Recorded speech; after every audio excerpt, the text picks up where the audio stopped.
Hi, everyone. This is Colleen Meyer. Welcome to a brand new take with Michelle Petties. Michelle, a lot of you know Michelle. If you don't, Michelle is a food story finder, author, and speaker. She is absolutely amazing. Michelle, go ahead and take the floor. Oh, before we let her do that, one more thing, guys. If you have any comments or questions, please put them in the comment section on either your Facebook page, the group, or if you're on YouTube, and we will answer them live here on the stream. Michelle? Thank you. Let's give let's give our moderator and producer, Dr. Colleen Meyer, a big up. Thank you so much, Colleen. Thank you for being on the call and keeping it all together for a brand new take tonight. It's 7:00. It's Sunday, so it must be time for a brand new take. I am, like Colleen said, Michelle Pettis, right? I am brand new now. I'm the host of a brand new take. And the reason that we're here, right? The reason that I'm here every Sunday night at 7:00 is because over my lifetime, I have gained and lost 700 pounds. Yep. If you've never seen me, and this is your first time seeing me, that's the truth. I used to be overweight. I used to be morbidly obese. And finally, at 60 years old, I figured out something that changed my life and changed how I manage food. And now 3 years later, it's 63, right? I'm bringing it for anybody who wants to be brand new.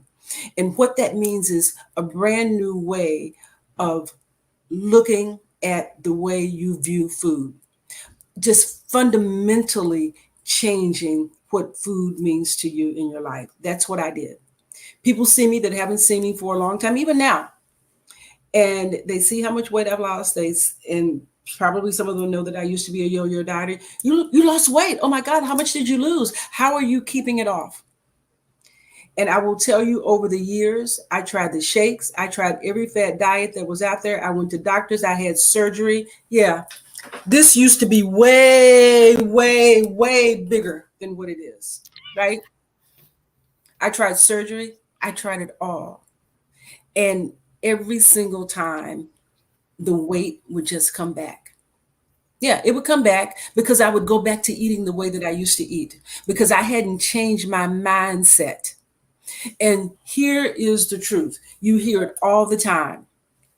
You can't exercise your way out of a bad diet, that it is 80% diet and 20% exercise. Right? Can we all agree? I know people like that, Michelle. That's the truth. Well, it's not the truth. It's a lie. The truth is it's 100% mental. So until you change your mind, you can't change how you approach exercise or food. And my grandfather used to say, God bless him, Pete Pettis, Frank Pettis in Marshall, Texas, you got to get your mind right. That's the first thing you got to do. Once you get your mind right, once I got my mind right, I was able to go on the program that worked for me, make the program work for me, and stick to it easily because I got my mind right. So all the times before, for 42 years, here's what would happen. I would find a diet, crash diet, go on and use willpower, use self-control, use self-discipline, resist temptation, and I would get down to a size 14. Because you know what 14 is, the black woman's 10, right? I would get down to a size 14, and then 18 months later, I'd be a 26 or 22. I'd gain all the weight back and then some. And the reason is because I had not changed my mind. Even though for a while I was a size 14, my mind was still a size 26. My mind was still a size 22. My mind was still a size 24. My mind was still an XXXL. And so until I fundamentally changed what food meant, and I started viewing food just as nutrition and nourishment, not as entertainment, not as an activity. When I changed that, then it allowed me to find a plan that worked for me because I changed the story that I told myself about food. I had a brand new way of looking at food. And that's what we do on Sunday nights. We talk about brand new ways of looking at food situations, brand new ways of looking at food circumstances. We talk about the mental maneuvers that we have to make, right, consciously, so that we're not always approaching food in the same way. So here's what happens. On social media on Mondays, I post up what I call a Monday dilemma, right? And we talk about it all week long, the question, right? And then I come on Sunday, the following Sunday, on a brand new take, and I share what I did, but I don't share what I did until I talk about what everybody else did or does or thinks.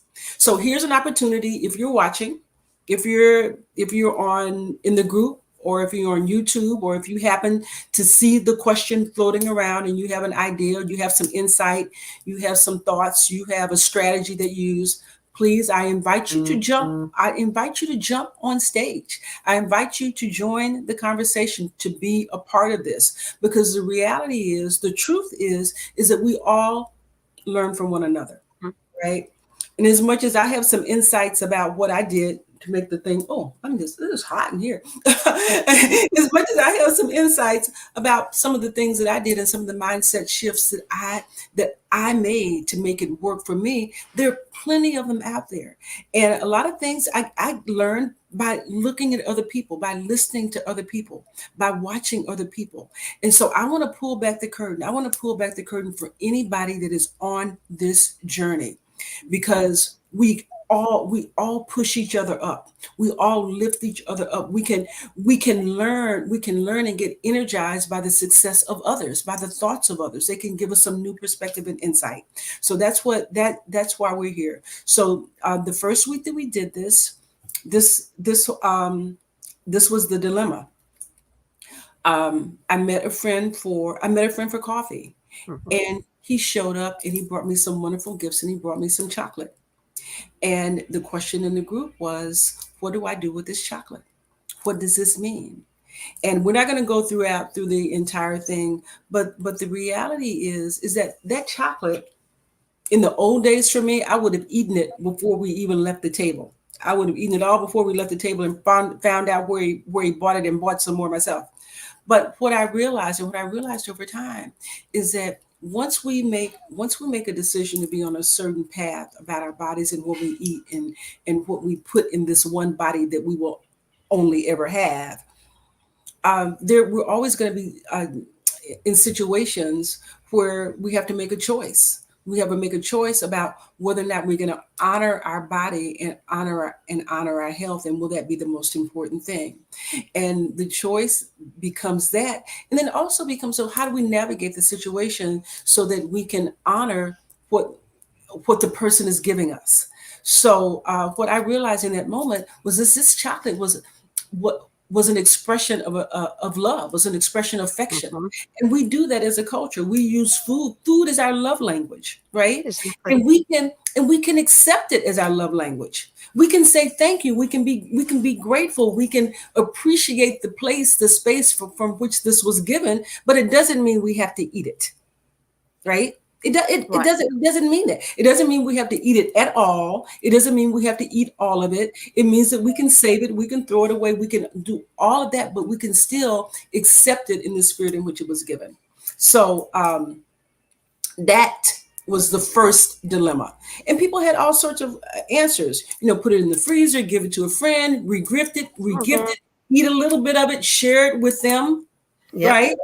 So they're all manner of things. But I will tell you a situation that just happened to me today.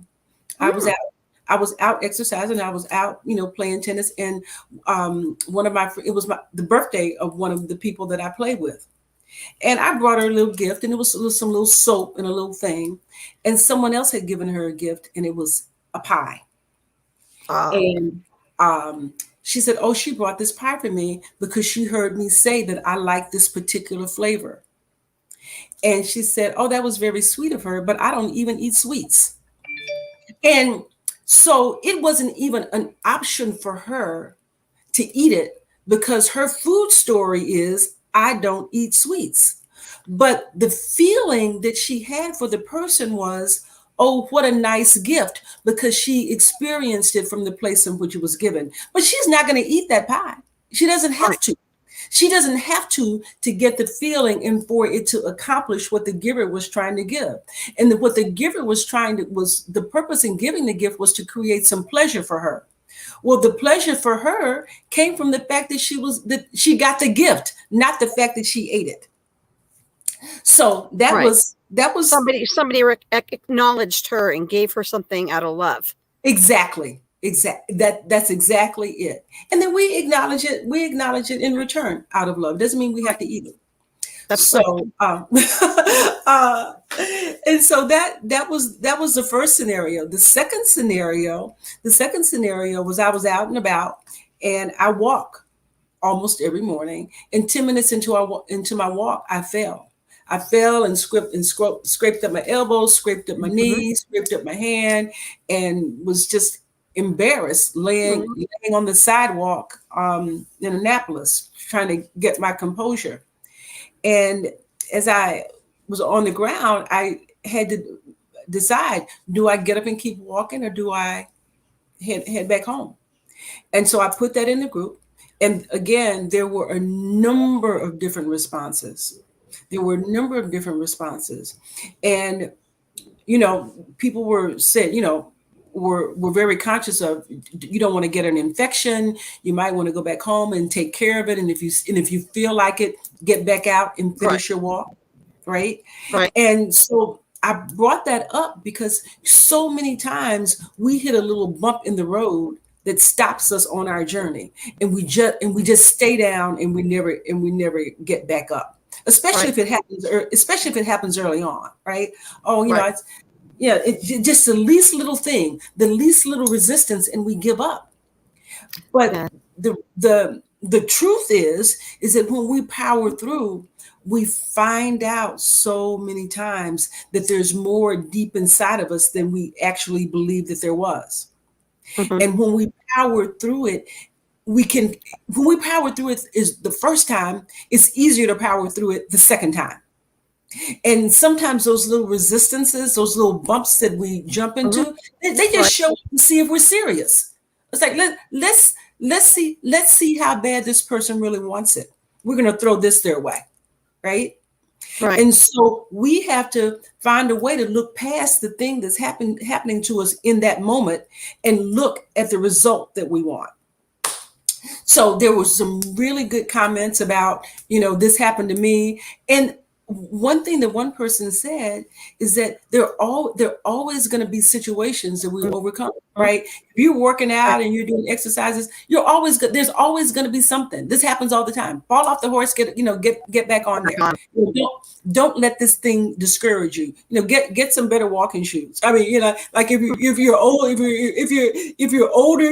there's some balance and some things that you need to take care of. But there was not one person, right? There was not one person that said, well, just don't walk anymore. People did say, go home, take care of it, and then try it again tomorrow. People said, go home, take care of it, and come back out if you feel like it. Make sure that you're up to it, get up and keep going. But that's the reality is, we're going to fall down, but our victory is in when we get back up, we don't stay down. So that brings us to today. But Dr. Colleen, you have a question? Yeah, I have a question because I'm listening to you talk, and my question is, we understand our food stories and the emotions, and we understand it's coming from love. But this just came to me right now when you were talking. Is what if somebody is in a mentally like a weak state, or mentally, they're going through a stress, they're going through a trauma. How would you, because we can say we know our food story, right, when everything's going good, but what advice would you give about our food story? What do you do, like when you say you fall down or this or that, and maybe if you have something traumatic, God forbid anybody, but if something's happening, then we hit that week, and that's when we want to eat, right? Okay. How would we reinforce that? How would we reinforce that? I got you. So here's the thing, Colleen, is that for the most part, we're traumatized every day. This is about daily traumas, right? And Right. trauma is this thing that kind of gets you off your game, right? Right. That puts you in a place of discomfort and displeasure, puts you in a place of pain. That right. So Right. I'll give you a very quick story. For those of you who don't know, I have a very good friend who's sick, and I spend a good a portion of my time visiting her in doing a bit of caregiving and just offering a bit of support. And I was with her a couple of weeks ago, and the port in her chest, the line started spewing blood.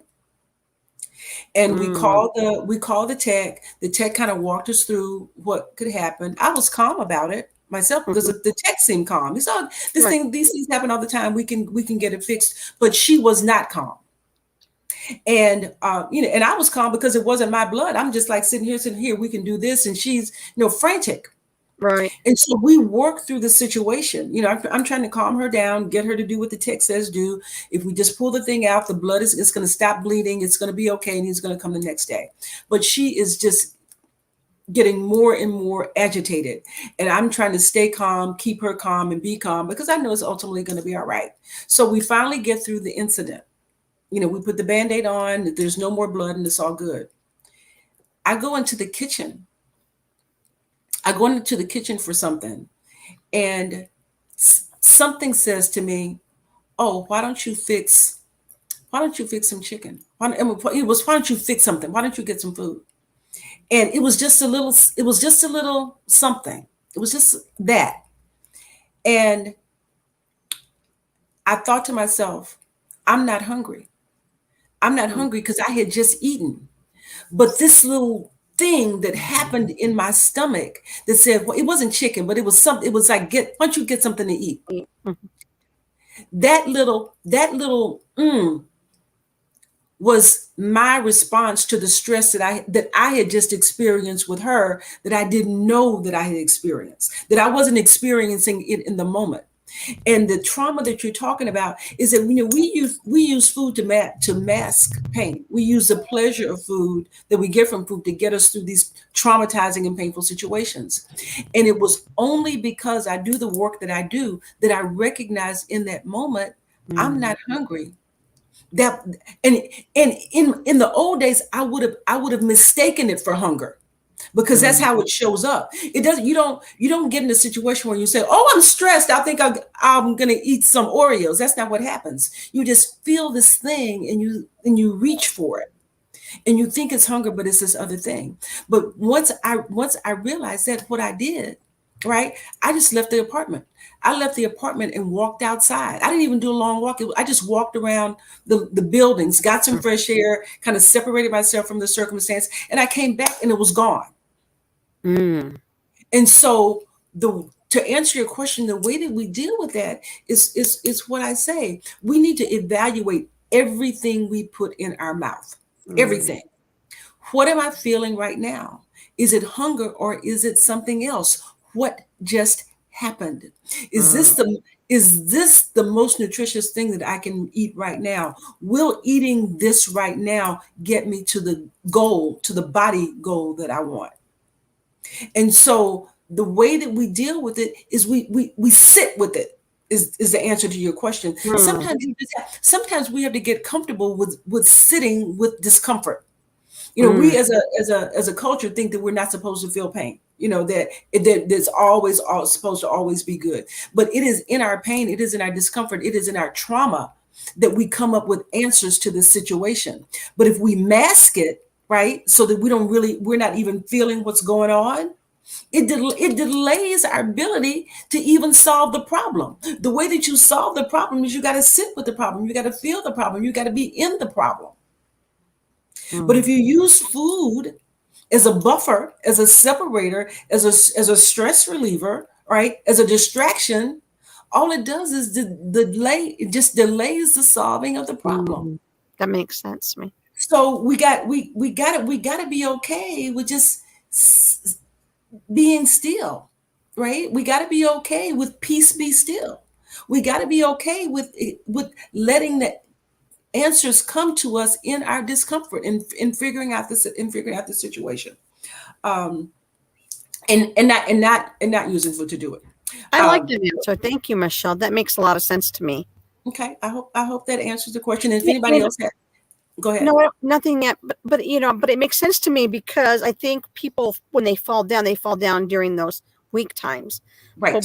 But your example and what you did makes sense to me, because that's how people did. That way they can't use that excuse. And, you recognize it, you stepped away from it, took a breath, came back, and it was gone. And then, and you acknowledged, okay, I just ate. I know I'm not hungry.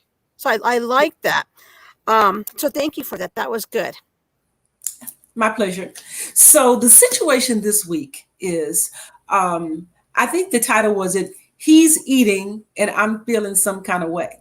Exactly. And the scenario is this: a couple of months back, my sweetie and I were in bed watching TV. That's what we do. And he pulled out a can of Pringles and started snacking on a can of Pringles.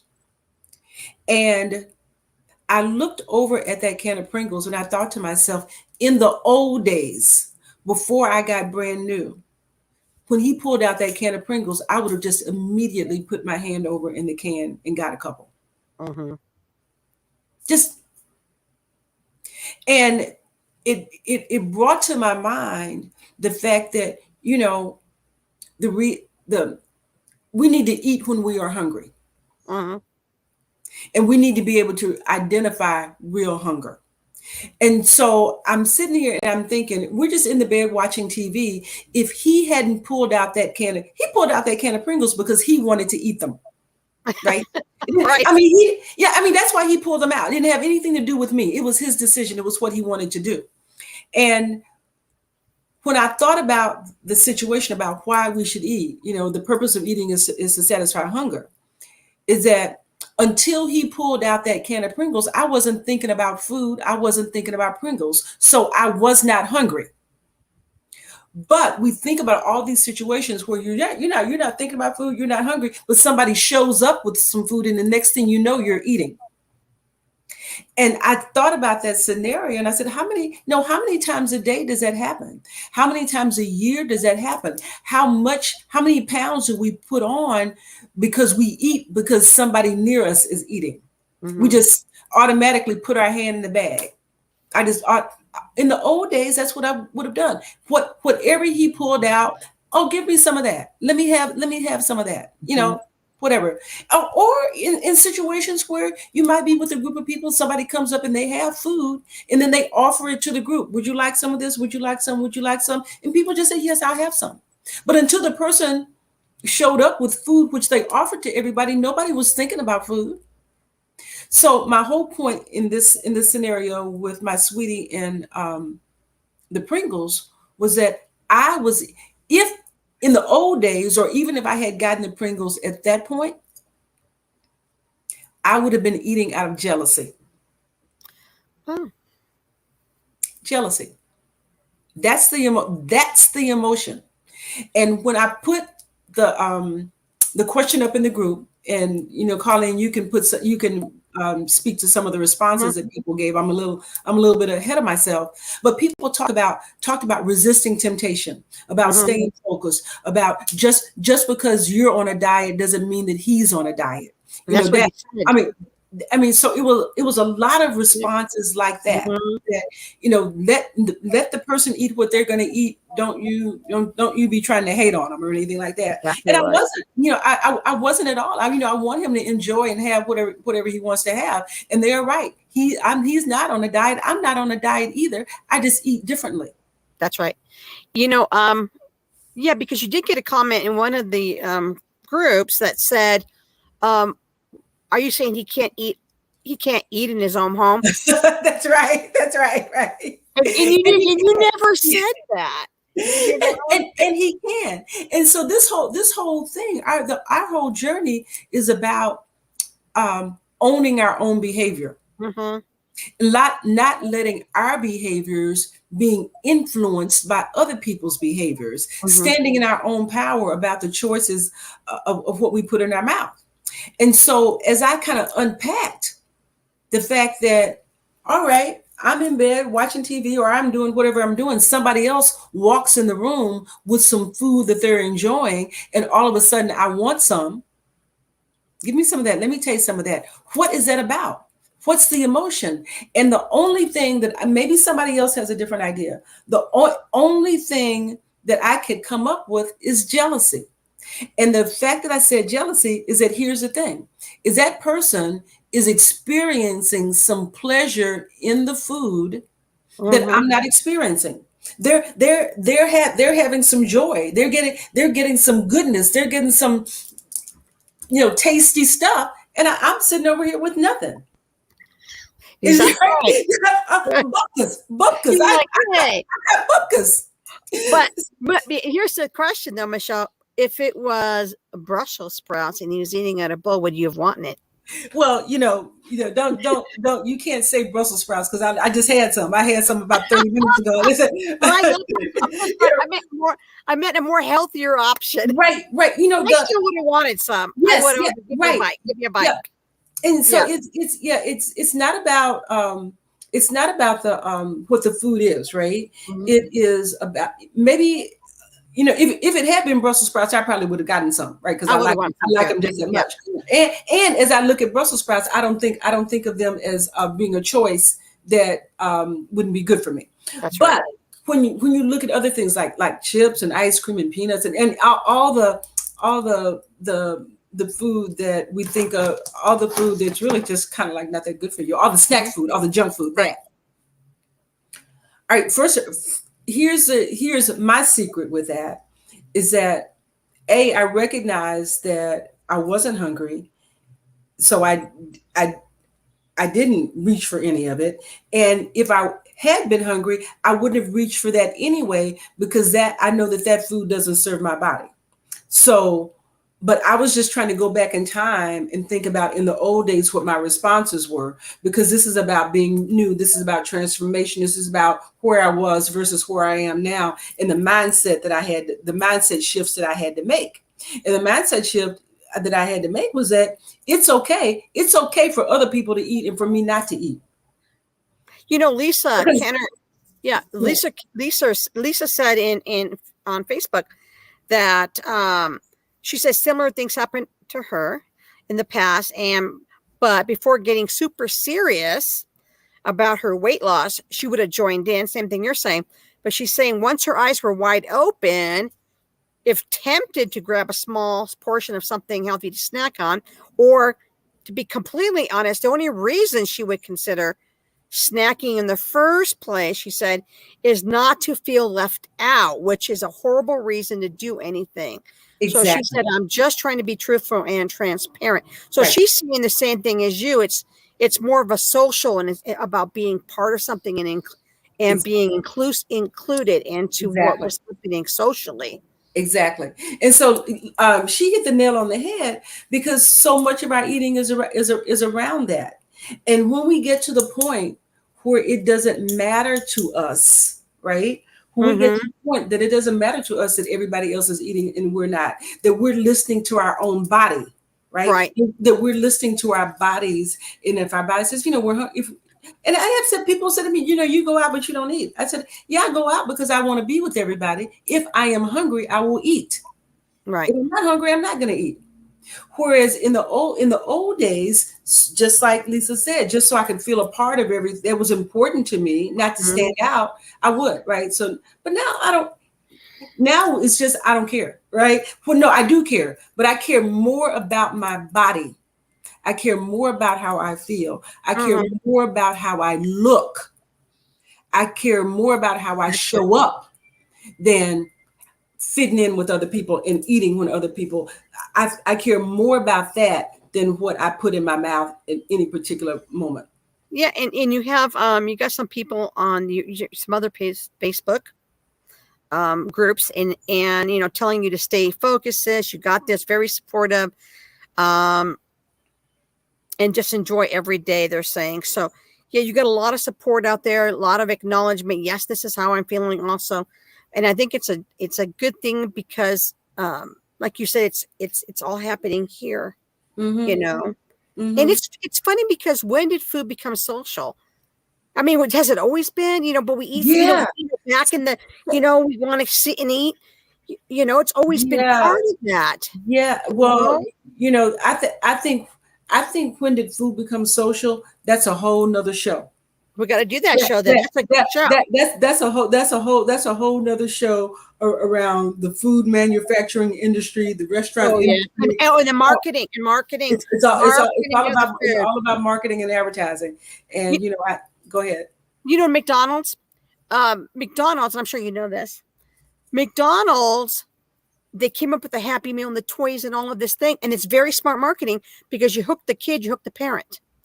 And not only that, not only do you hook the kid and you hook the parent, but if you hook the kid early, the message is ingrained early. If you hook the kid, if you hook the kid at 5 years old, you're going to have them when they're 25. Mm-hmm. Right, because the habit and the association is built, right. So yeah, we can talk about that for a very, very long time. But advertisers and marketers are very smart, and what they do is they align food and the experience of eating in their establishments to a feeling of joy, in entertainment and fun and friends and family and activity. And that's what pulls people in. They think that it's the restaurant. They think that it's the food, but it is really the family and the friends, right? Which you can enjoy that anywhere. Well, I remember, Michelle, real quick, because I know we're running out of time. What you're saying, we were driving down the freeway to go see my ex-husband's family, and my oldest daughter is probably 18 months. Mm-hmm. And she was in the back seat, and off the freeway, you can see the golden arches. She was pointing, getting all excited because she recognized at 18 months, not because I don't think because she kept going, she wasn't really. She recognized the golden arches and she wanted to stop as a baby. And that just says because we were taking her to McDonald's, right? Because you can get little French fries. And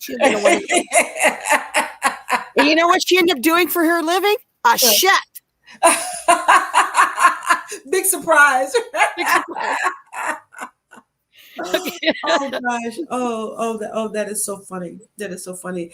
So yeah, I mean, there is a connection. We just have to be very, very conscious that there is a connection between food and feeling. And that unless we are vigilant, and we must be vigilant, we must be vigilant about everything we put in our mouth and ask ourselves the question, am I really hungry or am I feeling something else? And drill down on that, drill down on that daily so that we can always have clarity about the real reason that we're eating. And because if there's a craving, then that means there's some emotional support that we need to seek that food will never solve. So we're going to wrap it up. Don't want to be respectful of your time. If you're viewing, I want to be respectful of Dr. Colleen, moderator, producer extraordinaire. I want to be mindful of her time. And I want, if you're watching, which I assume that you are, please to follow us on Facebook. I am Brand New Now. If you want to join the Facebook group, I am Brand New Now too, to get some more truth telling around food, some more mindset shifting around food about why we eat, what we eat. Please, you can download a copy of my book that is coming out in August. The ebook is coming out in August. Leaving Large, yay! Leaving Large, a food addict's memoir, how I won a 40-year battle over obesity. And in this book, I outline 42 years of eating for the wrong reasons. And the stories outline the situations that kept me trapped, but the stories also outline how I was able to ultimately free myself from the cycle, from the yo-yo dieting, from the food addiction. And you can follow us on Instagram. I am Brand New Now, and I am Brand New Now, and on YouTube. And on YouTube, our videos every week.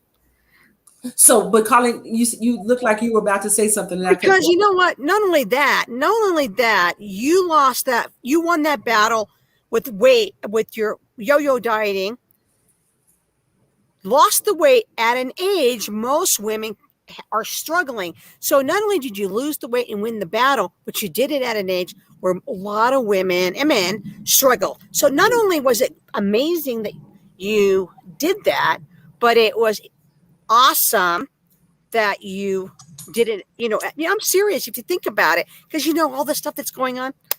You did a great job, Michelle. I'm proud of you. I love you. I love you for that. I love you for that. And I love you for watching. And anybody, if you want to reach out, right? You're looking for some support about fundamentally changing how you view food, you can find me at I Am Brand New Now. And we'll see you next Sunday. Next Sunday. Bye, everyone.